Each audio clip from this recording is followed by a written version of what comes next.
ஒரு கிராமத்தில் கந்தன் என்ற விவசாயி வாழ்ந்து வந்தான். தன் உழவு பணியை தெய்வம் என்று வாழ்ந்தவன் கந்தன். அவனுடைய வயல்கள் மழையை நம்பியவை. மழை உண்டு என்றால் அவனுக்கு விவசாயம் உண்டு, மழை இல்லை என்றால் விவசாயம் கிடையாது, வருமானமும் கிடையாது.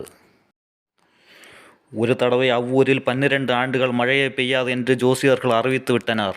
இதை அறிந்த கிராமத்து விவசாயிகள் அனைவரும் மனம் உடைந்து போயினர். தம் கலப்பைகளை ஒடித்து அடுப்பில் விறகாக எரித்து விட்டனர் சிலர். தம் உழவு மாடுகளை காட்டில் அடித்து விரட்டியவர் சிலர். இன்னும் சிலர் விதைப்பதற்கு என வைத்திருந்த நெல்லை குத்தி அரிசியாக்கி உண்டு விட்டனர். கந்தன் இதனால் எல்லாம் கவலைப்படவில்லை. தினமும் காலையில் எழுந்து தன் கஞ்சியை குடிப்பான், உழவு மாட்டை ஓட்டிக்கொள்வான், கலப்பையை கையில் எடுத்துக்கொள்வான், வயலுக்கு போவான். ஏதோ நாளையே மழை பெய்து விவசாயம் நடக்கப் போவது போல் வயலை உழுது கொண்டிருப்பான் அவன். ஊரில் உள்ளவர்கள் எல்லாரும் கந்தனை கேலி செய்வார். தன் உழைப்பை அவன் வீண் செய்வதாக அவனை அவர்கள் இடித்துரைப்பார். இது இவ்வாறு இருக்க தேவலோகத்தில் தேவேந்திரனும் வருண பகவானும் நிலைமையை விவாதித்து கொண்டிருந்தனர். தேவராஜா, ஒரு ஆண்டுக்கு ஒரு தடவை பருவமழை பெய்வதால் மழை என்பதனை குறைக்கும் வருஷம் என்ற சொல்லை ஆண்டை குறைக்கவும் வருஷம் வருடம் என்றெல்லாம் பயன்படுத்துவார். சிலர் அறுவடை குறைக்கும் பசசு என்ற சொல்லை ஒரு ஆண்டை குறைக்கவும் பயன்படுத்துவார். ஒரு வருஷம் என்றால் ஒரு மழை பருவம் என்று பொருள். ஒரு தடவை மழை பெய்வதற்கும் அடுத்த தடவை மழை பெய்வதற்கும் இடையே உள்ள ஒரு காலம் ஒரு வருஷம்.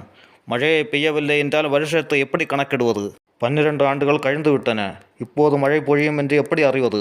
12 ஆண்டுகள் கழிந்ததும் சிவபெருமான் தம் வெண்சங்கு எடுத்து பம் என்று ஊதுவார். அது 12 ஆண்டுகள் கழிந்ததற்கு அடையாளம். அப்போது மழை பொழியும், எல்லோரும் விவசாயத்துக்கு தயாராகிவிடலாம். இங்கே கந்தன் தினம் தன் வயலை உழுது கொண்டிருந்தான். ஊரில் உள்ள அனைவரும் அவனை ஏளனம் செய்து கொண்டிருந்தனர். கந்தா, நீ ஏன் வயலை உழுது உன் சக்தியை வீண் செய்து கொண்டிருக்கிறாய்? நீ உழுது என்னை விவசாயமாக செய்ய போகிறாய்? 12 வருஷம் ஒரே மழை கிடையாது. எங்களை பார், நாங்கள் மகிழ்ச்சியாக பொழுதை போகிக் கொண்டிருக்கின்றோம். ஒரு முதியவர் மட்டும் கந்தன் வேலை செய்வதில் ஏதோ உள்ளர்த்தம் இருக்க வேண்டும் என்று அவனை நிறுத்தி அவனை விசாரித்தார். ஐயா, வாழ்க்கையில் நாம் பணித்திறமைகள் யாவும் நம் உழைப்பையை பொறுத்து இருக்கின்றன. நாம் பல ஆண்டுகள் ஒரு மொழியை பேசாவிட்டால் நமக்கு அந்த மொழி மறந்து போகும். பல நாட்கள் நாம் இசை சாதக பயிற்சி செய்யவில்லை என்றால் நாம் இசையை மறந்து விடுவோம். 12 ஆண்டுகள் நாம் உழவு தொழிலை செய்யவில்லை என்றால் நமக்கு உழவு தொழில் மறந்தே போகும். உழவு மாட்டினை எப்படி நுகத்தடியில் பூட்டுவது என்பதே நமக்கு மறந்து போகும். வயலை உழும் திறமை நமக்கு மறந்து போகும். நம் மாடுகள் வயலை உழும் பழக்கத்தை இழந்து புது மாடுகளைப் போல் முரண்டு பிடிக்கும். நமக்கு நம் தொழில் மறந்த பின்னர் மழை பெய்தால்தான் என்ன லாபம்? நமக்குத்தான் ஒரு வேலையையும் செய்ய தெரிந்திருக்காதே. ஆகவே எனக்கு உழவு வேலை மறந்துவிடாமல் இருப்பதற்காகவே நான் தினம் உழுது பழகுகிறேன். இதையெல்லாம் சிவபெருமானும் பார்வதி தேவியும் கேட்டுக்கொண்டே இருந்தனர். சிவபெருமான் வினவினார்.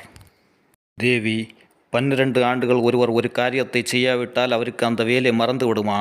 ஆம் சுவாமி, மறந்துதான் போய்விடும். தேவி, கந்தனுக்கு உள்ளது தானே எனக்கும். நான் 12 ஆண்டுகள் சங்கு ஊதாமல் இருந்தால் எனக்கு சங்கு ஊதும் கலை மறந்து போகுமா?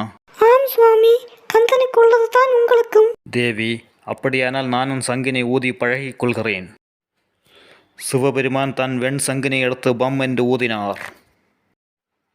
சங்கு ஊதினால் என்ன நடக்கும்? மழை பெய்யும் அல்லவா? உடனே பெருமழை பெய்தது. எல்லோரும் மகிழ்ச்சியால் பெரும் ஆரவாரம் செய்தனர்.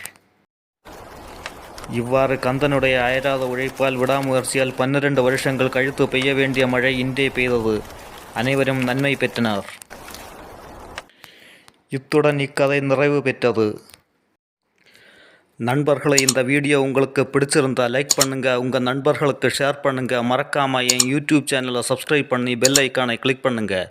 நன்றி.